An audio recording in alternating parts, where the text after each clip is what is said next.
Thank you for joining me on the Fire Rescue Wellness Podcast. I'm your host, AZ. I find the research and resources and then provide the fire service with the so what, now what, to ensure the health and well-being of every member of our profession. Together, let's thrive. Hey everyone, it's AZ. Thanks for tuning in to this week's podcast where I spoke with Dr. Jeff Burgess, who has done a study on sauna use in firefighters. And I want you to be very clear, he has only done the single study and there's still much more research that needs to be done. But we discussed his findings from that study that he did with the department in Arizona. So give this a listen. Also, quick announcement. I am going back to one time per week on the podcast releases, and it will be every other Tuesday, a full new episode. And then the intervening Tuesdays will be the spotlights. And so that's going to start, I believe, next week. We'll mess around and find out. Have a great day.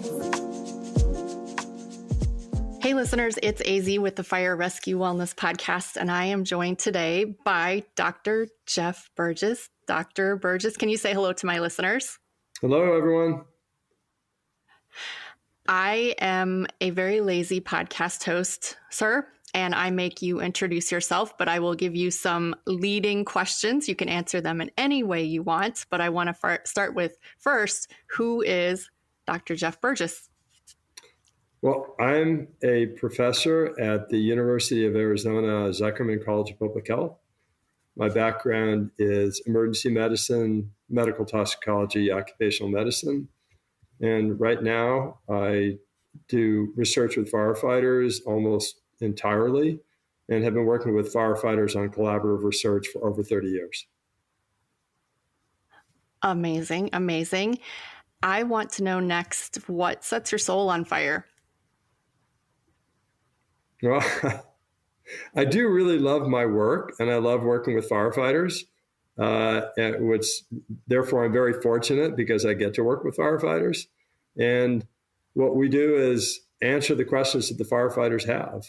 And unfortunately, firefighters have risk for a lot of bad health conditions.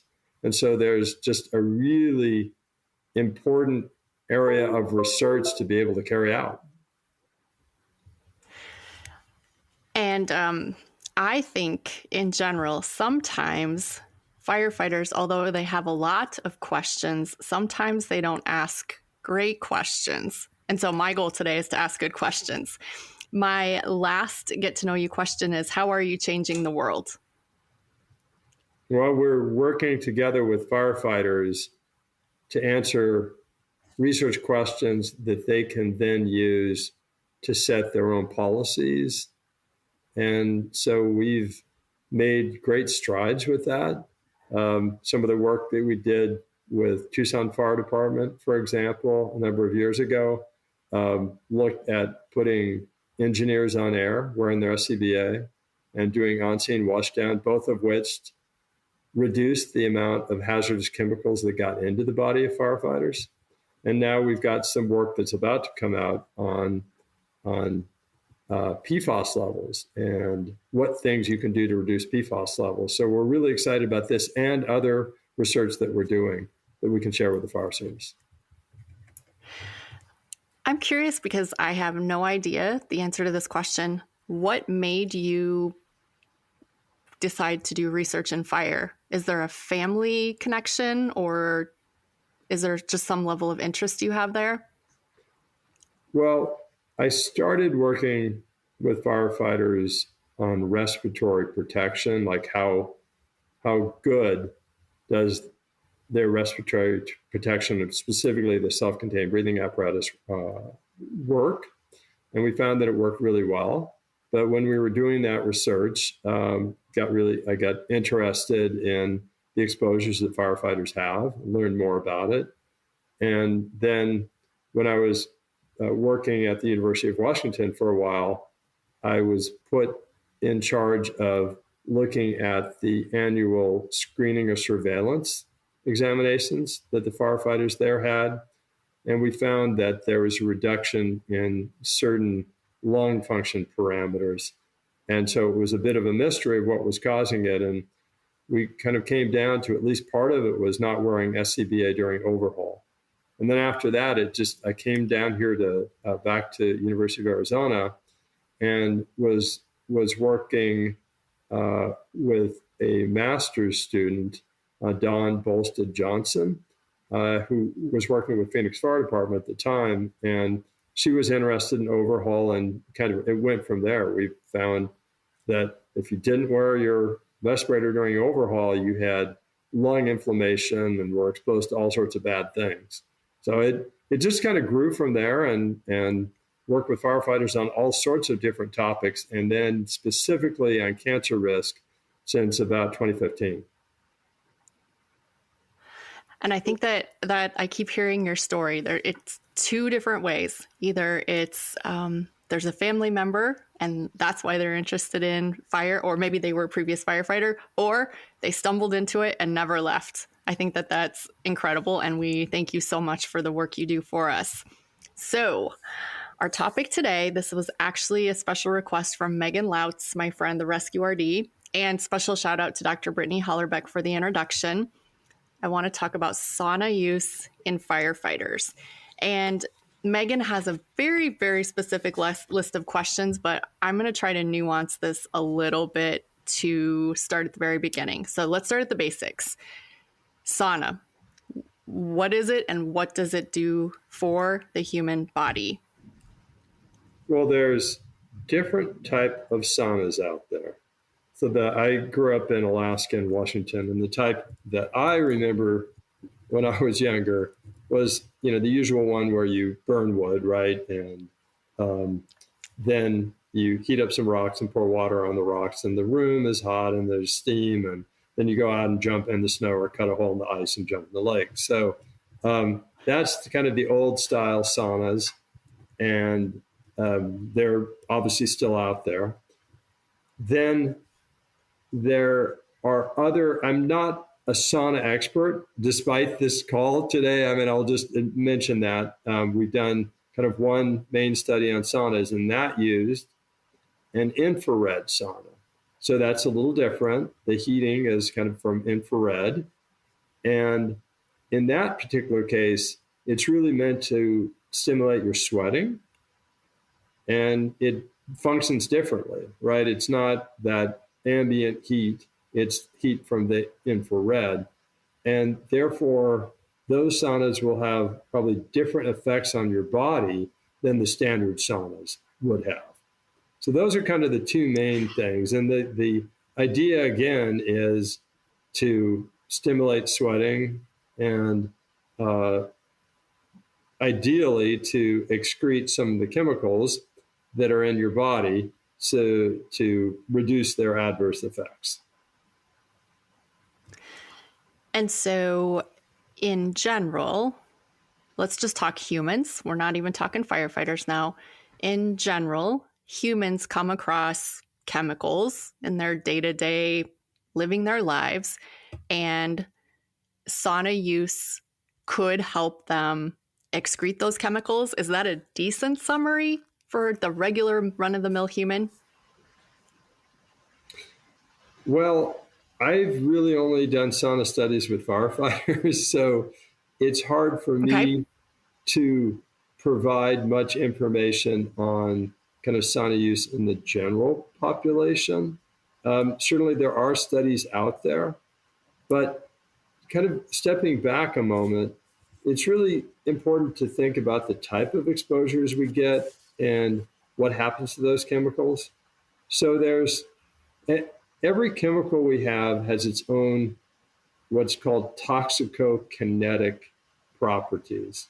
And that means how easily it's absorbed into the body, what happens to it, that's the first is A for absorption, D is for distribution. Where does it go? Does it stay in the blood? Does it go into the tissues, etc.?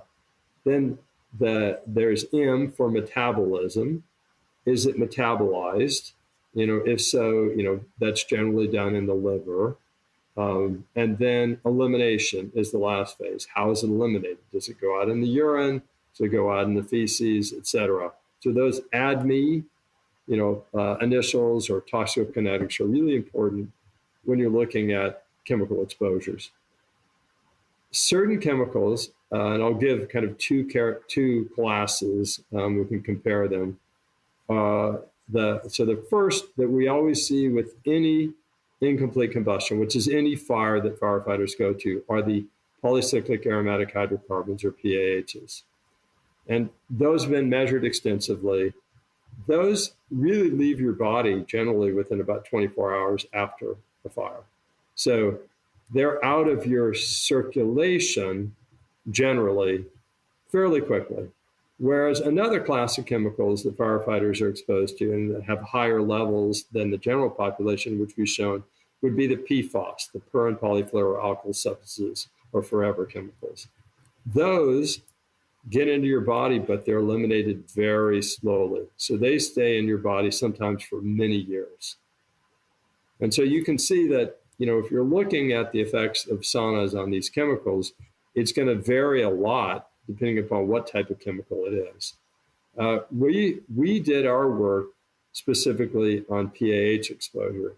And we know that the PAH exposure goes up during fires. And that would be something that would be very different in firefighters, obviously, than the general population. Okay, so let's dig into your study specifically then. Tell me about your research design, the question that you were asking, and then what did you find? We did this study based on request from the Scottsdale Fire Department. And every study we do really comes from requests from the fire service. And they had a sauna that they'd actually gotten from Costco, and it was an infrared sauna, and they put it in the middle of their training room. And they wanted to know whether or not the sauna could reduce the amount of chemicals that get into the body of the firefighters. So we worked together to figure out how to do this. We were assisted by Captain John Galata from Tucson Fire Department, who we've worked with for many years, and also firefighters from Scottsdale. And we decided that we would look at these PAHs that I mentioned, right, in the urine of firefighters. And PAHs reflect the sum of both anything you'd breathe in, and then particularly things you'd get absorbed through your skin. So if you go into a fire, you get those chemicals, the PAHs, will get underneath your firefighting gear and onto your skin, and they can continue to be absorbed there. So the question was, can we reduce the amount of PAHs in the urine by having people do the sauna versus not doing a sauna? So that essentially was the study. We chose to look, they chose the parameters of how we would do this. So they had 2 training evolutions of around, maybe about 12 to 13 minutes. Then they went through rehab in between the 2. And then after the second evolution, again, these are live fire exercises. After the second one, they did rehab again. And then half the people, we did 12 in each group, were randomly assigned to use the sauna unit and half not. And the other thing is too, that everyone took a shower afterwards. So everyone after the second rehab took a shower. The showers were right there next to their training facilities. And then again, half came out of the shower, went to the sauna, and half went home. Those that went into the sauna did another shower afterwards. They chose about 15 minutes. After I should look at the study again. It was either 15 or 20 minutes. It's listed in the study design at 120 degrees Fahrenheit. This is a small infrared sauna, so there was no exercise. They didn't want any exercise, to occur in this because we didn't want to raise their body core temperature again. So those were the things we looked at were heart rate, core body temperature, and the pHs in the urine. So let me stop there for a moment and see if you have any questions before we go into the results that we got. You mentioned the exercise, but I think we could put a pin in that to come back to it later. So far, no questions on the study design. Okay.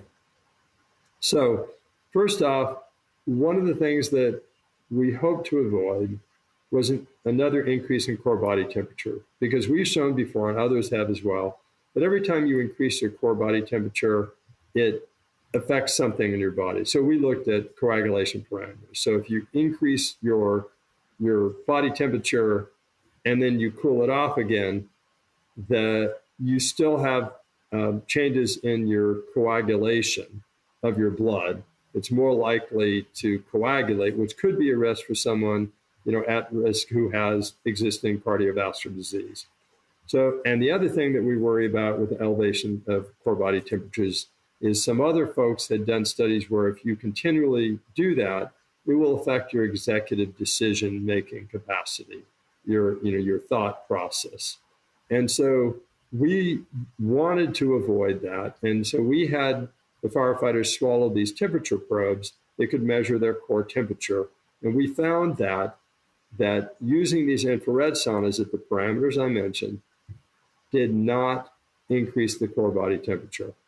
So that was an important thing. They still sweated up a storm, and you could see the sweat coming out, but it didn't increase core body temperature, which we were actually very happy with, because we wanted them to sweat, but not increase their core body temperature. Their heart rate, of course, went up. Whenever, you're going to expose someone to a heated condition, the heart rate goes up, and that's not dangerous in and of itself. Certainly not in a firefighter. Their heart rate goes up frequently, with any type of exertion they're doing. So we didn't see any adverse effects from the sauna, which is what we were looking at. And one of the things we wanted to, again, do was avoid those adverse effects. Now, from the urine perspective, what we found was very interesting. So individuals that didn't go into the sauna had very wide range of urinary PAH. So it went from fairly low to very high concentrations. And these are all people that had the same exposure. I mean, they were doing the same training exposure. Given some of our recent work, this may be something to do with gear fit. We don't know. We're looking into that now. But we just saw a big range, and I think that's important. Now, for the people that went into the sauna, we saw a very small range and low levels in general. So there was actually quite a substantial reduction in the amount of urinary PAHs that were in the individuals that did the sauna as compared to those who did not. However, given the size of the study, 12 in each group, and this wide range in the people that didn't use the sauna, we did not find a statistically significant difference. In other words, the difference could have been due to chance. And that's one thing that you'll hear scientists talk about all the time is statistical significance. And it has to do with this P value, not like P as in urine, but the letter P, and being less than 0.05. That means that we want something that has less than a 1 in 20 chance of occurring due to chance alone. So we unfortunately didn't get statistical significance, but there was a substantial reduction in the average amount of urinary pH. So based on that, what I'm telling the firefighters and those in Scottsdale and elsewhere that are interested is, we didn't see any adverse effects. We saw the potential for an improved effect, but we couldn't say that it was absolutely not due to chance. And therefore, we didn't see any harm in doing the saunas. An additional point of information that was not part of the study, but is what we call anecdotal, just something that the firefighters were reporting, is that afterwards, those who had done the sauna didn't smell like smoke the next day. Whereas typically after these training exercises, firefighters will smell smoke when they're taking showers and stuff on themselves for several days afterwards. We had shown previously in work done in Tucson that firefighters who smelled like smoke after a fire had higher urinary PAHs, higher amount of chemicals in their urine. So we believe that that's actually a meaningful thing. you're smelling it, it's probably because it's really there, right? So those are the results. So not what we wanted. We wanted a clean cut thing, but certainly it moves us a long ways forward in terms of understanding the potential benefits and the lack of harm in these saunas used at the parameters that Scottsdale chose. You said so many things that I was just cheering in my chair. Interestingly enough, I just dropped a solo episode today where I talked about research design and I addressed statistical significance, importance of results, even if it wasn't statistically significant, sample size, setting up the right question. Thank you for just reiterating everything that I said. I want to make sure that I understand something that you said.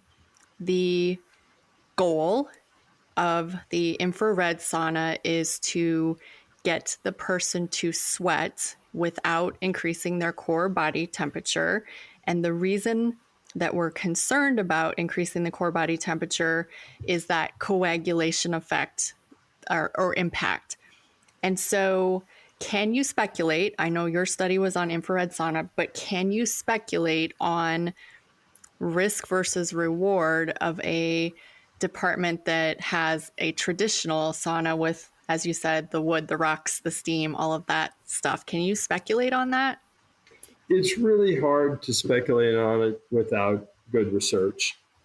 And so, again, I mean, I think obviously firefighters can go to they could potentially go to several fires in a day, right? I mean, thankfully it doesn't happen all the time.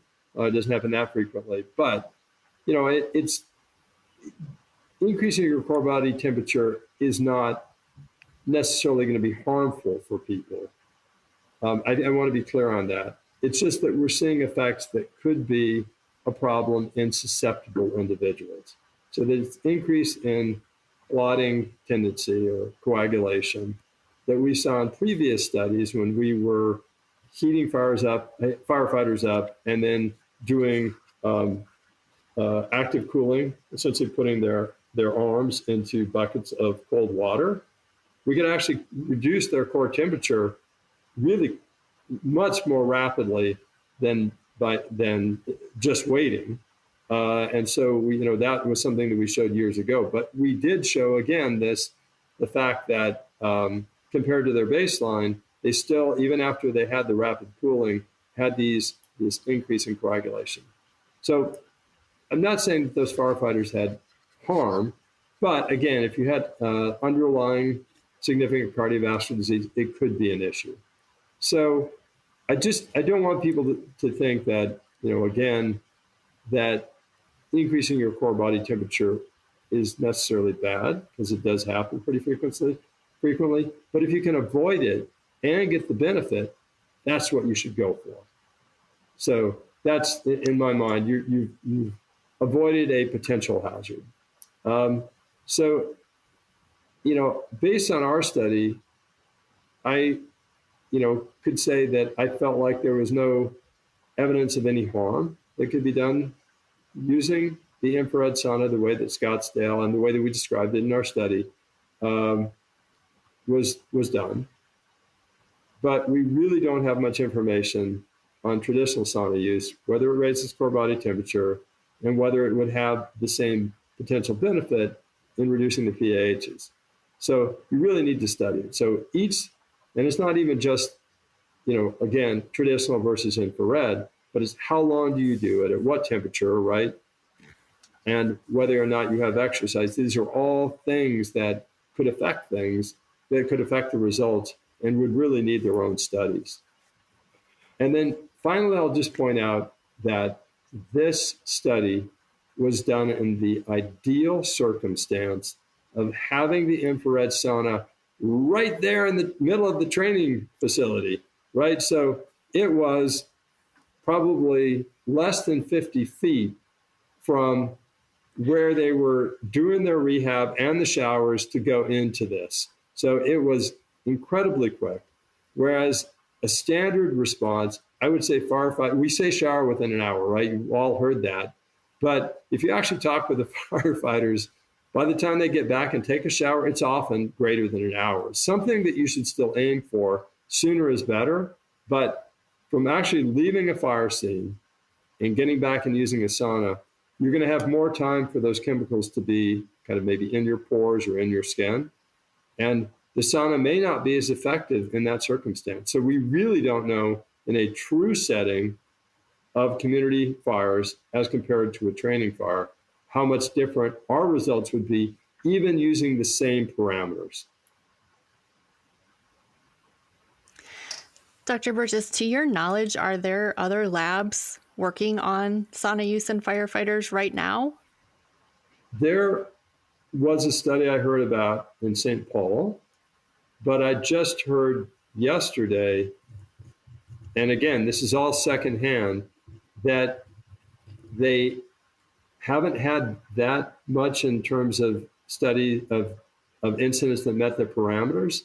But again, they were doing some stuff there using actual fires, which is great. But I believe that study is ongoing. I'd heard about it a bit ago, a couple of years, I think. So that's one place to kind of be looking at. There are, I'm certain there are other groups that maybe are doing this. I just haven't heard, for firefighters, I have not heard about them. Doesn't mean that they're not being done. And then there was the Illinois Fire Service Institute had put in a proposal to FEMA. I don't think it got funded this last round, but hopefully they'll resubmit and to do some additional sauna work. And if they get funded, they'll be able to kind of expand on the stuff that we've been doing to look at that we had been doing to look at a number of different outcomes associated with saunas. So hopefully there will be additional research that is done. Okay. More, as Brittany says, more research needed. In this case, yeah, you always hear scientists say that, always, right? And it sounds self-serving, but in this case, it's definitely true, right? And it is also true that oftentimes when you do a research study, you can have more questions than you started with. Relatable. So relatable right now. Absolutely. So are there other benefits to a firefighter of using a sauna, not just after a fireground training evolution or a real live fire? Are there benefits that you're familiar with that are just, we can tick the box and say, yeah, it's a good idea, or maybe not so much that you know of? There are benefits that have been suggested for individuals in the general population. Certainly they're relaxing, stress is an important issue, et cetera. But I have not looked in depth at those results, so I really can't say very much. What I can say is, again, coming back to the study we did, which is that infrared saunas, for the length of time and the temperature and without exercise that we had looked at weren't harmful and could be beneficial, right? We weren't able to exclude the possibility it was due to chance, but there was a marked reduction in urinary pHs. So I think that those are fine. They may have additional benefits beyond, could be additional benefits, beyond just the pHs. We didn't look at those. And they may be different for different sauna types. So yeah, unfortunately, we just don't have too much to go on to guide firefighters right now, except for like the specific use paradigm that we looked at our infrared sauna with. Right. And so to reiterate and be clear, training fires, the sauna was located 50 feet from the training area, was done relatively quickly. So, and there was a very specific protocol used at that department. So I guess that's kind of what we know so far. You actually mentioned PFAS earlier. Is PFAS an area of your research? So sort of leaving the sauna now, is PFAS an area of your research? Yeah, we just did the one sauna study again at the request of Scottsdale Fire Department. And as I mentioned, we had done other fireground exposure reduction interventions, specifically the engineers on air. The engineers, we showed that everybody at the fire scene, so not just the entry teams, but the engineers, paramedics, everyone had an increase in the urinary PAHs just from being on the fire scene. And so by putting the engineers on air, and this is really done by Tucson Fire Department under the direction of Captain John Galata, we found a statistically significant, in this case, 40% reduction in urinary PAHs. So just by wearing the SCBA, which they already had, and they were able to do their work, effectively, even wearing their SCBA, that reduced their exposure by 40%. So a clear win. I mean, something that they looked at, they wanted to look at, we showed that it was effective, and now they have, an additional tool. The other thing that we're finding that is effective in that case to reduce urinary PAHs was doing an on-scene washdown. So this is for the entry teams, after coming out of the fire, before they remove their regulator from their face piece, before they doff any of their gear, doing a quick wash down with soap and water. So I think you've probably seen this, a number of fire departments do it. That reduced the urinary pHs by about 33%. Well, what we're finding now with some of our work that we're doing with PFAS, with Arizona firefighters and a number of states outside of Arizona, and we haven't published this yet, but we've been sharing it, is that if you do this regularly, your level of PFOA, so that's one of the PFAS chemicals that is the best known. It's a known human carcinogen, so a group 1 is determined by the International Agency for Research on Cancer, associated with both testicular and kidney cancer, if I recall correctly. That levels of that PFAS chemical are lower if you do this on-scene wash down as a general practice. So we have even another reason to do on-scene wash down. But we're looking at a number of different risk factors for PFAS, and we're doing a study where we're comparing plasma donation, blood donation, and a control arm in a randomized, that's kind of like where you just randomly assign people to groups, which is the best type of trial, and doing this for a year. And we're in the midst of that. But what we found was that before people even started the study, those that had done plasma donation had lower levels of many of these chemicals. So we're looking at that even more completely to see whether that also could reduce some of the toxic effects of these PFAS exposure. And so we don't have those results complete yet, but things are looking very promising. And so we look forward to sharing that with the firefighters. I think the firefighters look forward to hearing it too. I think that anything that we can do to reduce our risk, I think is incredible. So any final thoughts, if you just took over the mic and could talk to all the firefighters out there, any final thoughts that you would give them regarding their health and wellness, cancer exposures, these PAHs, PFAS, anything, what would you tell them?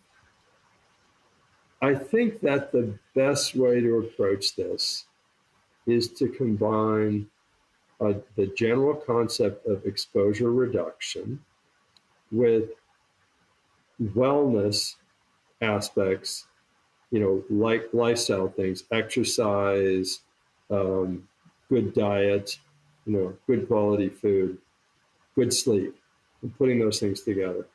Because if you look at the studies that NIOSH did, and specifically Dr. Doug Daniels, way back in, well, it's not that long ago, I think it was 2014, he looking at the firefighters in Philadelphia, Chicago, and San Francisco, found, I think, a 9% increase in cancer incidence of all types and a 14% increase in cancer mortality. And again, it would probably be good to check those numbers because I'm just recalling them off the top of my mind. But individual cancers, however, could have much higher levels. So, for example, had much higher levels of mesothelioma, which is from asbestos exposure. So, so I think that exposure reduction. So, what I'm trying to say is there's a certain amount of benefit you could get even if you reduce your exposure to nothing, but then you can go even further by the lifestyle things. So, some things that I would say that the firefighters should be doing for the exposure reduction are: first, wear your SCBA during overhaul. We've measured asbestos exposure in the study that we did with Phoenix Fire many years ago and found that there was asbestos and many other hazardous chemicals in there. And really, that increase in mesothelioma, which is one of the highest increases in cancers in firefighters, is probably, in my mind, due to unprotected exposures during overhaul. Wear your SCBA, you take that out.